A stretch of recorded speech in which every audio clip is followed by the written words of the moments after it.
अस्सलामुअलैकुम students, welcome back to my channel master study zone.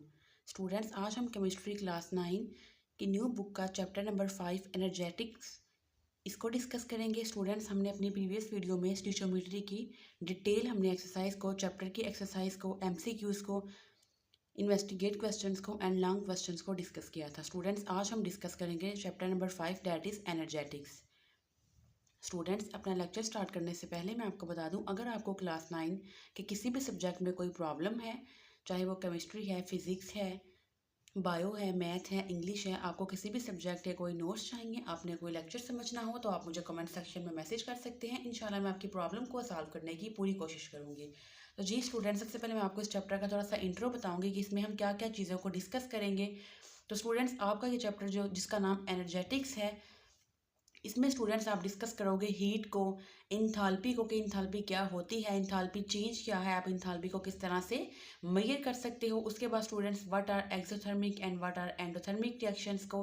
Then students, जब bond की formation और bond breakage होती है तो उसमें जो ट्रांजिशन स्टेट आती है, उसके बाद जो एक्टिवेशन एनर्जी होती है रिएक्टेंट को प्रोडक्ट्स में चेंज करवाने के लिए, जो एनर्जी आपको चाहिए होती है, मिनिमम अमाउंट ऑफ एनर्जी, हम एक्टिवेशन एनर्जी को डिस्कस करेंगे। स्टूडेंट्स, हम एनर्जी प्रोफाइल डायग्राम्स को देखेंगे कि वो किस तरह से हेल्पफुल हैं, किस तरह से एनर्जी प्रोफाइल डायग्राम्स को ड्रा करते हैं। तो स्टूडेंट्स, ये कंप्लीट आपका चैप्टर है, इसमें आप इन टॉपिक्स को डिटेल से डिस्कस करोगे। तो जी स्टूडेंट्स, आइए सबसे पहले हम अपने जो चैप्टर की एक्सरसाइज हैं, हम पहले उनको सॉल्व करते हैं। जी स्टूडेंट्स, तो हमारा पहला क्वेश्चन है एक्सरसाइज का, does boiling water in a beaker endothermic और एक्सोथर्मिक चेंज। जी स्टूडेंट्स, आप इसका आंसर लिखोगे, boiling water in a beaker is an endothermic change. अब देखिए students, endothermic and exothermic reactions क्या होते हैं। Students, exothermic reactions are those reactions जिसमें हीट इवॉल्व होती है। तो स्टूडेंट्स, एक्सोथर्मिक रिएक्शंस वो रिएक्शंस होते हैं जिसमें जो हीट होती है वो इवॉल्व होती है, यानी कि आपने कोई ऐसा रिएक्शन करवाया तो जो सराउंडिंग का टेम्परेचर है वो क्या हो गया, ज़्यादा वार्म हो गया। तो इट मीन्स कि आपका रिएक्शन ये एक्सो है, एक्सो में हीट रिलीज होती है। और स्टूडेंट्स, एंडोथर्मिक रिएक्शन वो होते हैं जिसमें हीट चाहिए होती है, यानी कि हीट एब्जॉर्ब होती है। आपने कोई ऐसा रिएक्शन करवाया जिसमें हीट एब्जॉर्ब हुई तो आपके सराउंडिंग का टेम्परेचर कम हो जाएगा। उन रिएक्शंस को आप क्या बोलोगे कि वो एंडोथर्मिक रिएक्शंस है। अब स्टूडेंट्स देखिए, जब हम वाटर को बॉयल करते हैं तो उसमें उसके लिए देखिए हीट चाहिए होती है, अब उसमें हीट एब्जॉर्ब होगी।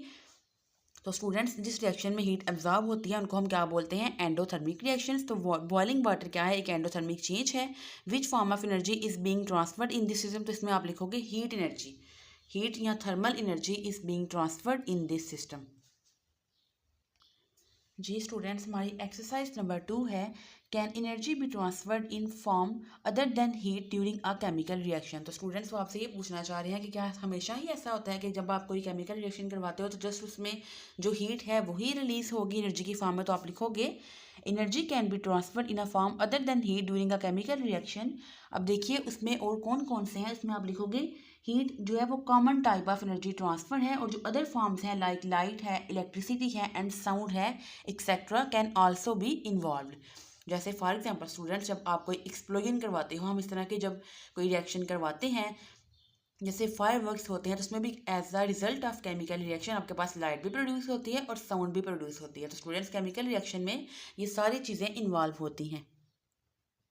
जी स्टूडेंट्स, क्वेश्चन नंबर 2 है, why is it is not possible to calculate the enthalpy of a system. अब स्टूडेंट्स, आपने ये बात याद रखनी है, हम कभी भी सिस्टम की इंथाल्पी को फाइंड आउट नहीं करते, हम हमेशा इंथाल्पी चेंज को फाइंड आउट करते हैं।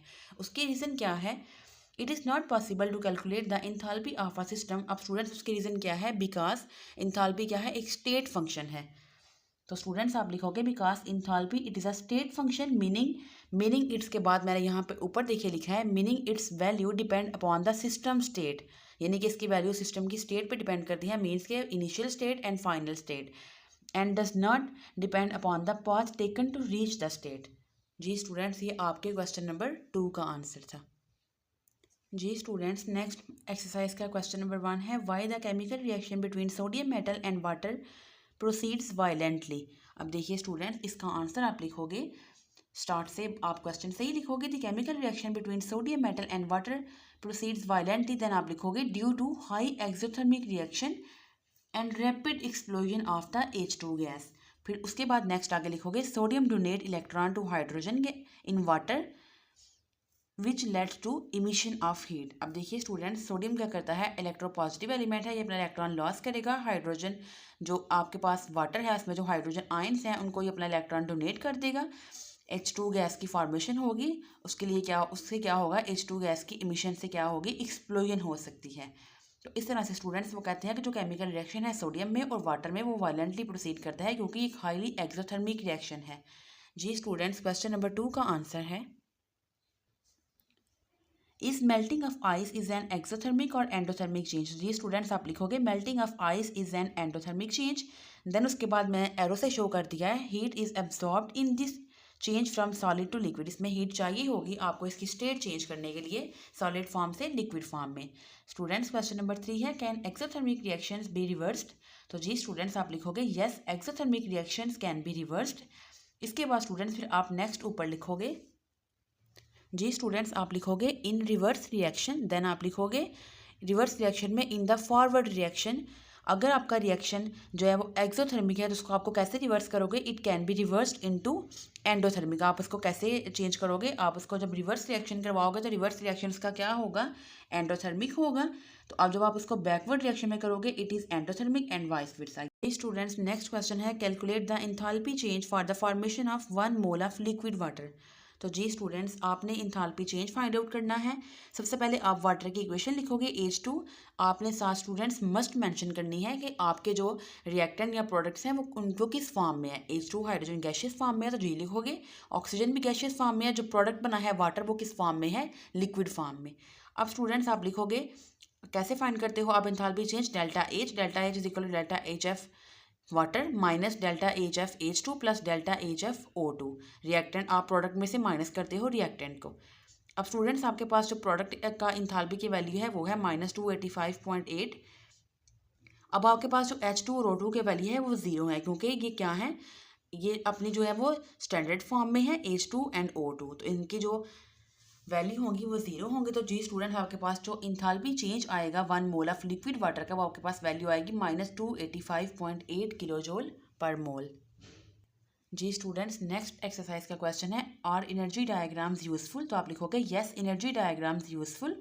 अभी स्टूडेंट्स अपने नेक्स्ट लेक्चर में जब हम एक्सरसाइज के क्वेश्चंस को सॉल्व करेंगे तो मैं आपको समझाऊंगी हम एनर्जी डायग्राम्स को ड्रॉ किस तरह से करते हैं, ये एनर्जी डायग्राम्स रिप्रेजेंट क्या करती हैं। आपको देखिए रिएक्टेंट्स जो है वो देखिए उनका जो डिफरेंस है वो थोड़ा सा नीचे है और जो प्रोडक्ट लाइन है वो ऊपर है, तो इनमें जो गैप आया है उसकी रीज़न क्या होती है। और सम टाइम रिएक्टेंट जो है वो ऊपर होते हैं और प्रोडक्ट की लाइन नीचे होती है, तो वो क्या शो करते हैं। तो हम ये स्टूडेंट्स डिटेल से एनर्जी डायग्राम्स को डिस्कस करेंगे।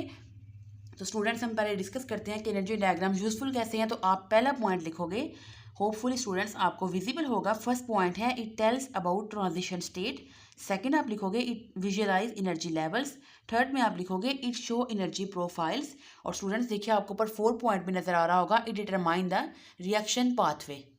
ठीक है स्टूडेंट्स, ये आपके क्वेश्चन नंबर 1 का आंसर है। सेकंड है स्टूडेंट्स, आपने ड्रा करनी है एक हाइपोथेटिकल एनर्जी प्रोफाइल डायग्राम ऐसे रिएक्शन के लिए जिसमें ना ही हीट एब्जॉर्ब होती है ना ही हीट इवॉल्व, यानी कि ना ही ये एंडोथर्मिक रिएक्शंस का पाथ होगा और ना ही एक्सोथर्मिक का। तो ये स्टूडेंट्स मैंने आपके लिए ड्रा कर दिया है। आप यहाँ पे एनर्जी की, यहाँ पे आप वर्टिकल लाइन पे, वर्टिकल एक्सिस पे आप एनर्जी लोगे और हॉरिजॉन्टल एक्सिस पे आप रिएक्शन कोऑर्डिनेट लिखोगे।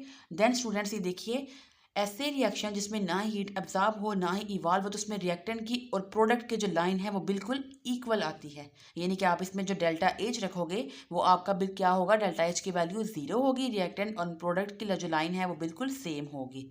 ये देखिए यहाँ पे स्टूडेंट्स रिएक्टेंट की लाइन ऊपर थी, नीचे थी, प्रोडक्ट की लाइन ऊपर है। कुछ रिएक्शन में रिएक्टेंट की लाइन ऊपर होगी, प्रोडक्ट की नीचे होगी। तो इसमें जो आपके पास कोई भी चेंज एनर्जी का नहीं आ रहा तो आप दोनों लाइन्स को इक्वल रखोगे और ये आपकी क्या शो करती है, पीक ट्रांजिशन स्टेट को। तो ये स्टूडेंट्स आपने एनर्जी डायग्राम बना देनी है ऐसे रिएक्शन के लिए जिसमें ना ही हीट एब्जॉर्ब होगी ना ही हीट इवॉल्व होगी।